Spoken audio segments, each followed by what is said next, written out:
some people call it procrastination if their idea of being valuable as a person is centered around productivity.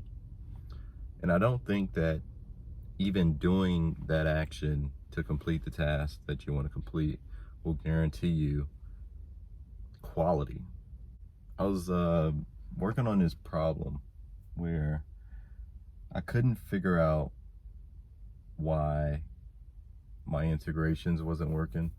I was trying to do some IIS and SQL Server digs, and I found a workaround, for doing what I needed to do.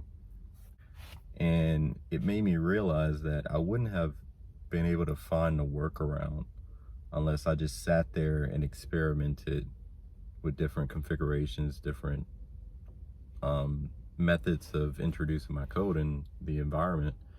And I think in a lot of cases, we put a lot of pressure on ourselves to be right the first time and efficient the first time, because the world treats us like machines. I hear a lot of my friends, or I know a lot of people who feel bad if they don't do something the whole day. They'll be depressed. They'll be like, damn, I really wasted my whole day doing nothing. Literally, even if you're not thinking about doing nothing and you're not really taking it in as a concept. One sec, my girlfriend's calling me. Fuck yourself. I think people's priorities are like very manipulated constantly. Because of advertising, we don't really get to see the things that we truly want for ourselves. Like we're artificially engineered with consent and desires that nobody asked us to have. They just kind of gave it to us, and we're like, damn, I got to do this, this, and that. And I just find that to be kind of sad, because you don't really truly get to experience what it's like to have an aha moment. Like, you ever have an aha moment and you probably can't do it in that moment, but like you put it down in your notes and you can go back to it later and maybe it becomes something.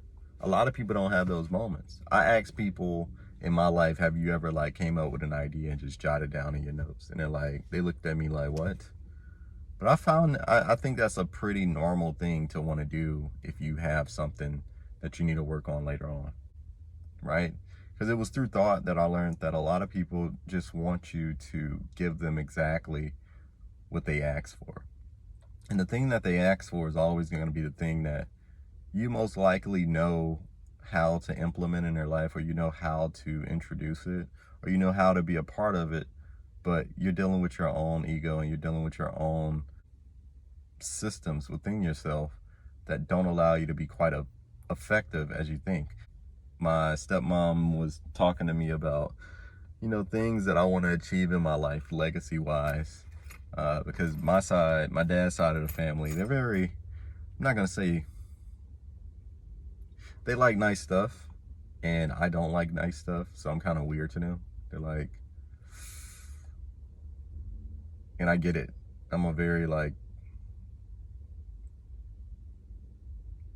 I just don't feel like brands and stuff is my thing. I don't really think I care for cars as much. I don't really care about a huge house. I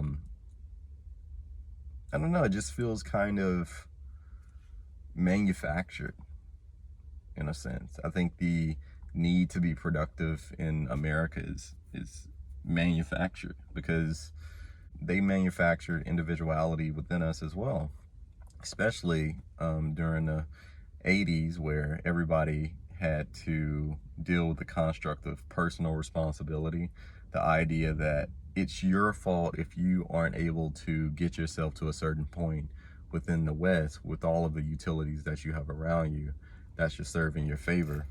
They give you the choice of illusion, and then they choke you with it, and then it's your fault if you're not able to live up to the expectation. And I just don't think that that's something that I want to be a part of. I know exactly where I want to be in life, and I know exactly what it looks like. I just don't know the how, because there's so many hows.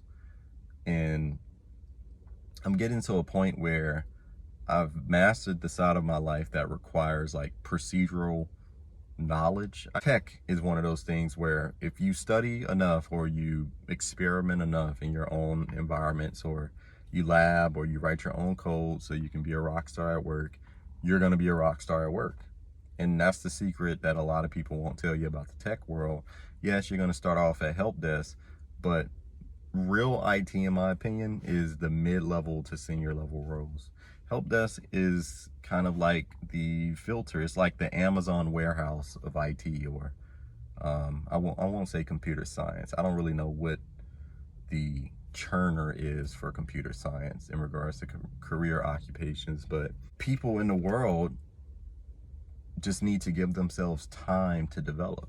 You can't do everything all at once and it means something without being shallow in your approach. And shallowness is the breeder of mediocrity. And people hate being mediocre in this world because everybody around you is just super good at everything they do 24/7, because that's the only thing they're going to show you. If you just get off your phone, you get off Instagram, Twitter, Snapchat, TikTok, just stop watching people be better than you all the time, and you'll become better yourself. If you want to be extraordinary, just be boring for a very long time, and your mind will naturally just pop something in there.